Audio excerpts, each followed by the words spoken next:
अगर मैं आपको कहूं कि आप 15,000 लगाकर सिर्फ एक दिन में 30,000 कमा सकते हो, तो क्या आपको यकीन होगा? शायद आप सोचेंगे कि यह किसी बड़े स्कैम का हिस्सा तो नहीं है, या फिर यह बिल्कुल सच नहीं हो सकता। लेकिन नहीं, यह कोई धोखा नहीं है। यह है आईपीओ की शक्ति, यानी इनिशियल पब्लिक ऑफरिंग की पावर, जो सही समझ और थोड़ी सी रणनीति के साथ आपके लिए पैसा बनाने का एक आसान रास्ता बन सकती है। लेकिन ध्यान रहे, हर आईपीओ आपके लिए सोना नहीं उगलेगा। कुछ आईपीओ ऐसे भी होते हैं जो लोगों के सपनों पर पानी फेर देते हैं, और उनका नुकसान भी हो सकता है। इसलिए आज के इस वीडियो या आर्टिकल में हम आपको आईपीओ का पूरा एबीसीडी समझाएंगे, बिल्कुल आसान भाषा में, स्टेप बाय स्टेप तरीके से, रियल वर्ल्ड के उदाहरणों के साथ और लॉजिक के साथ, ताकि आप बिना किसी कंफ्यूजन के आईपीओ में निवेश करना सीख सकें और अपने पैसे का फायदा उठा सकें। तो शुरू करते हैं आईपीओ से। आईपीओ का मतलब होता है इनिशियल पब्लिक ऑफरिंग। यह तब होता है जब कोई कंपनी जो पहले प्राइवेट थी, मतलब सिर्फ कुछ चुने हुए लोगों के पास उस कंपनी का मालिकाना हक था, यह डिसाइड करती है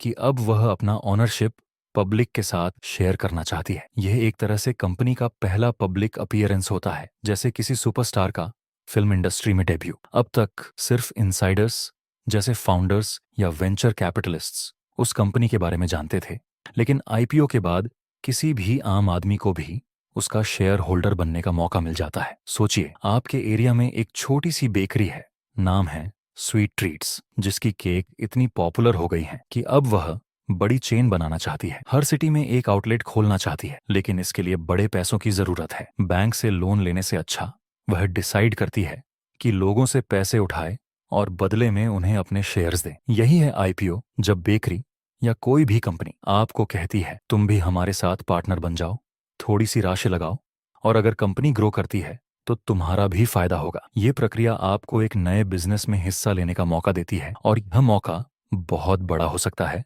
अगर आप सही समझ और धैर्य रखें। अब आप सोचेंगे कि कंपनियां ऐसा क्यों करती हैं? आईपीओ लाने के पीछे कई वजह हो सकती हैं। सबसे पहले एक्सपेंशन, नए ऑफिस खोलने, नए स्टाफ रिक्रूट करने या नए प्रोडक्ट्स लॉन्च करने के लिए उन्हें बड़े फंड्स की जरूरत होती है, और आईपीओ से वह फंड्स मिल जाते हैं। दूसरा, क्रेडिबिलिटी। जब कोई कंपनी स्टॉक मार्केट में लिस्ट होती है तो इन्वेस्टर्स का भरोसा उस पर बढ़ता है, क्योंकि अब वह पब्लिक के सामने अपने अकाउंट्स और परफॉर्मेंस को दिखाती है। तीसरा रीजन होता है अर्ली इन्वेस्टर्स का एग्जिट। जो लोग शुरुआत में कंपनी में पैसे लगा चुके होते हैं, जैसे एंजल इन्वेस्टर्स या फाउंडर्स के दोस्त, वह आईपीओ के जरिए अपना प्रॉफिट निकाल सकते हैं और अपना इन्वेस्टमेंट वापस ले सकते हैं। चौथा, ब्रांड अवेयरनेस। आईपीओ के समय कंपनी का नाम न्यूज में, यूट्यूब पर हर जगह चर्चा का विषय बन जाता है, जो उसके बिजनेस के लिए एक फ्री एडवर्टाइजिंग का काम करता है। और एक और महत्वपूर्ण पॉइंट है कि आईपीओ के बाद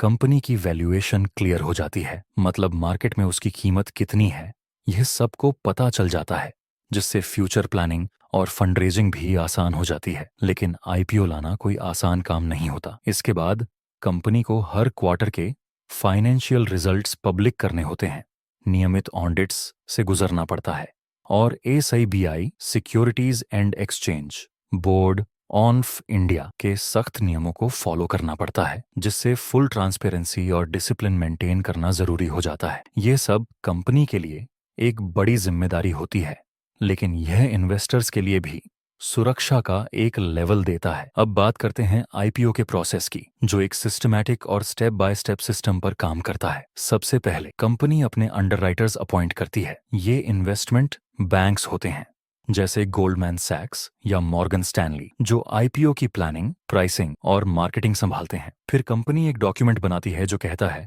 ड्राफ्ट रेड हेरिंग प्रोस्पेक्टस या डीआरएचपी। इसमें कंपनी अपने बिजनेस मॉडल, अपने profit loss records, risks, future plans, सब कुछ डिटेल में बताती है। यह डीआरएचपी एसआईबीआई को भेजा जाता है अप्रूवल के लिए, और एसआईबीआई यह चेक करता है कि क्या कंपनी के दावे सच्चे हैं और क्या वह मार्केट के लिए फेयर हैं। जब एसआईबीआई ओके करता है, तब कंपनी और अंडरराइटर्स मिलकर आईपीओ के प्राइस बैंड डिसाइड करते हैं, जैसे ₹100 से ₹120 तक। फिर आईपीओ 3 से 5 दिन के लिए पब्लिक के लिए ओपन होता है, और इस दौरान इन्वेस्टर्स अपने ब्रोकर ऐप्स जैसे जेरोधा या अपस्टॉक्स के जरिए अप्लाई करते हैं। इसके बाद आता है अलॉटमेंट का स्टेज। अगर आईपीओ के लिए डिमांड बहुत ज्यादा है तो लॉटरी सिस्टम लगता है, ताकि हर इन्वेस्टर को फेयर चांस मिले। फिर लिस्टिंग डे आता है, जब शेयर्स ऑफिशियली स्टॉक एक्सचेंज में ट्रेड होने लगते हैं, जैसे BSI या NSI पर, IPO का क्रेज कितना है ये एक अनऑफिशियल मार्केट से भी पता चलता है, जिसे ग्रे मार्केट कहते हैं। ग्रे मार्केट में शेयर का GMP यानी ग्रे मार्केट प्रीमियम चलता है। अगर GMP हाई है तो इसका मतलब लिस्टिंग के दिन प्राइस बढ़ने का चांस ज्यादा होता है और इन्वेस्टर्स के लिए प्रॉफिट का मौका बन जाता है। IPO दो तरह के होते हैं, फिक्स्ड प्राइस और book building. Fixed price IPO में कंपनी एक फिक्स्ड प्राइस रखती है, जैसे ₹100 प्रति शेयर, और सबको वही प्राइस पर शेयर्स मिलते हैं। लेकिन बुक बिल्डिंग, जो आजकल ज्यादा पॉपुलर है, में प्राइस बैंड होता है, जैसे ₹100 से ₹1200 तक। इन्वेस्टर्स बिड करते हैं और जहां मैक्सिमम डिमांड होती है वही फाइनल प्राइस डिसाइड होता है। यह मेथड फेयर प्राइसिंग के लिए बेस्ट माना जाता है, क्योंकि यह मार्केट डिमांड और सप्लाई के हिसाब से प्राइस सेट करता है। आजकल लगभग सभी IPOs बुक बिल्डिंग मेथड से ही आते हैं, क्योंकि यह इन्वेस्टर्स और कंपनी दोनों के लिए ट्रांसपेरेंट और एफिशिएंट होता है। अब बात करते हैं कि कौन IPO में निवेश कर सकता है। IPO में 3 तरह के इन्वेस्टर्स पार्टिसिपेट करते हैं: retail investors, HNIs, high net worth individuals, और QIBs, qualified institutional buyers. Retail category में आम आदमी आते हैं जो छोटी राशि लगाते हैं। उनके लिए 35% कोटा रिजर्व्ड होता है ताकि हर किसी को मौका मिले। HNI वे लोग होते हैं जो 2 लाख रुपए से ज्यादा इन्वेस्ट करते हैं, और इनमें आमतौर पर रिच इंडिविजुअल्स या बिजनेस टाइकून्स आते हैं। QIBs में बड़े संस्थान आते हैं, जैसे म्यूचुअल फंड्स, इंश्योरेंस कंपनियां या पेंशन फंड्स, जो मार्केट में बड़ा रोल निभाते हैं। कभी कभी अगर HNIs और QIBs एग्रेसिवली पार्टिसिपेट करते हैं तो इसका मतलब होता है कि मार्केट में IPO के प्रति कॉन्फिडेंस बहुत स्ट्रांग है, और यह एक अच्छा साइन होता है। अगर आप भी IPO में निवेश करना चाहते हैं तो आपको एक डीमैट अकाउंट खोलना होगा, जैसे जेरोधा, ग्रो या अपस्टॉक्स पर, एंड एक UPI ID भी चाहिए होती है पेमेंट के लिए। जब IPO ओपन होता है तब आप लॉट साइज के हिसाब से अप्लाई करते हैं। हर IPO का एक फिक्स्ड लॉट होता है, जैसे एक लॉट में 15 शेयर्स हो सकते हैं। एक्सपर्ट्स का सुझाव होता है कि आप हमेशा कट ऑफ प्राइस सिलेक्ट करें, क्योंकि यह फाइनल प्राइस होता है और इससे आपको कंफ्यूजन नहीं होता। अप्लाई करने के बाद आपको अलॉटमेंट का वेट करना पड़ता है। अगर IPO ओवर सब्सक्राइब्ड होता है तो लॉटरी सिस्टम से शेयर्स अलॉट होते हैं। अगर आपको अलॉटमेंट मिल जाता है तो लिस्टिंग के दिन आप शेयर्स बेच सकते हैं और एक दिन में प्रॉफिट कमा सकते हैं, या फिर लॉन्ग टर्म के लिए होल्ड भी कर सकते हैं। अब आप सोचेंगे कि IPO से पैसा कैसे बनता है। पहला तरीका है लिस्टिंग गेन। अगर आपको अलॉटमेंट मिल जाता है और लिस्टिंग के दिन शेयर का प्राइस बढ़ जाता है तो आप एक ही दिन में अच्छा प्रॉफिट कमा सकते हैं। दूसरा तरीका है लॉन्ग टर्म रिटर्न्स। अगर कंपनी स्ट्रॉन्ग फंडामेंटल्स रखती है और मार्केट में अच्छा परफॉर्म करती है तो उसके शेयर्स समय के साथ मल्टी बैगर बन सकते हैं।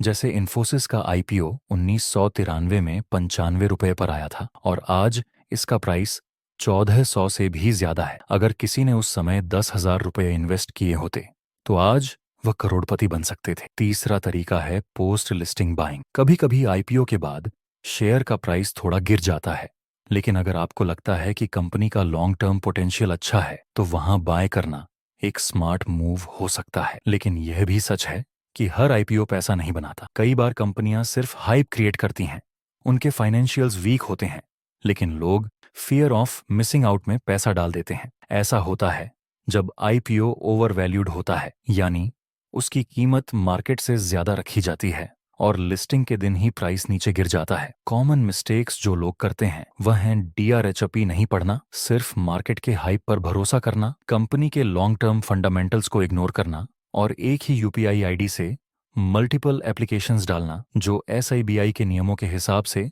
रिजेक्ट हो सकता है और आपको पेनाल्टी भी देनी पड़ सकती है। IPO चुनने से पहले आपको कुछ चीजों पर ध्यान देना चाहिए। सबसे पहले DRHP को अच्छे से पढ़ें और समझें कि कंपनी का बिजनेस मॉडल क्या है, उसका टारगेट मार्केट क्या है और क्या रिस्क्स इन्वॉल्व्ड हैं। फिर पिछले 3 से 5 साल का फाइनेंशियल रिकॉर्ड चेक करें। देखें कि कंपनी का रेवेन्यू ग्रोथ कैसा है, प्रॉफिट कैसा है और डेट कितना है। कंपनी के प्रमोटर्स का बैकग्राउंड भी चेक करें, क्या वे ट्रस्टवर्थी हैं या उनका पास्ट रिकॉर्ड कैसा है। पीयर कंपैरिजन भी महत्वपूर्ण है। उस इंडस्ट्री में दूसरी कंपनियां जैसे कॉम्पिटिटर्स कैसे परफॉर्म कर रही हैं। IPO की वैल्यूएशन समझें, क्या प्राइस जस्टिफाइड है या ये ओवर प्राइस्ड है, और मार्केट सेंटिमेंट भी देखें। अगर स्टॉक मार्केट डाउन ट्रेंड में है तो IPO भी वीक परफॉर्म कर सकता है। आईपीओ के प्रॉस और कॉन्स भी समझना जरूरी है। पॉजिटिव साइड पर आप अर्ली एंट्री लेते हैं, लिस्टिंग गेन्स का चांस होता है, लॉन्ग टर्म में स्ट्रॉन्ग रिटर्न्स मिल सकते हैं और आपका इन्वेस्टमेंट पोर्टफोलियो डाइवर्सिफाई हो जाता है। नेगेटिव साइड पर अलॉटमेंट न मिलना फ्रस्ट्रेशन ला सकता है, लिस्टिंग लॉस हो सकता है अगर मार्केट सेंटीमेंट खराब है, और अगर आपने प्रॉपर रिसर्च नहीं की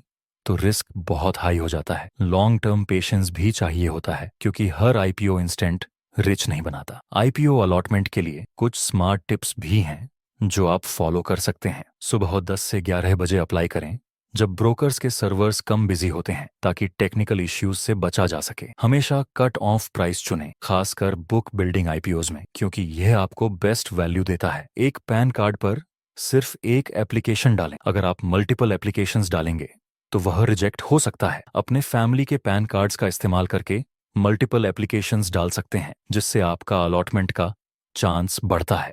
और यूपीआई के लिए हमेशा समान बैंक का इस्तेमाल करें, क्योंकि क्रॉस बैंक ट्रांजैक्शंस में डिलेज हो सकते हैं जो आपके एप्लीकेशन को अफेक्ट कर सकते हैं। अगर आपको यह गाइड हेल्पफुल लगी तो इसे अपने दोस्तों के साथ जरूर शेयर करें, खासकर उनके साथ जो आईपीओज में नया स्टेप लेना चाहते हैं या मार्केट में निवेश करना चाहते हैं। आईपीओ एक अमेजिंग अपॉर्चुनिटी हो सकती है, लेकिन इसके लिए सही नॉलेज, पेशेंस और एक क्लियर स्ट्रैटेजी होनी चाहिए। अगर आप ये सब फॉलो करेंगे तो आप मार्केट में स्मार्ट इन्वेस्टर बन सकते हैं और अपने पैसे को ग्रो कर सकते हैं। मिलते हैं अगले वीडियो या पोस्ट में एक नए टॉपिक के साथ, जहां हम और भी इंटरेस्टिंग फाइनेंशियल कॉन्सेप्ट्स पर बात करेंगे।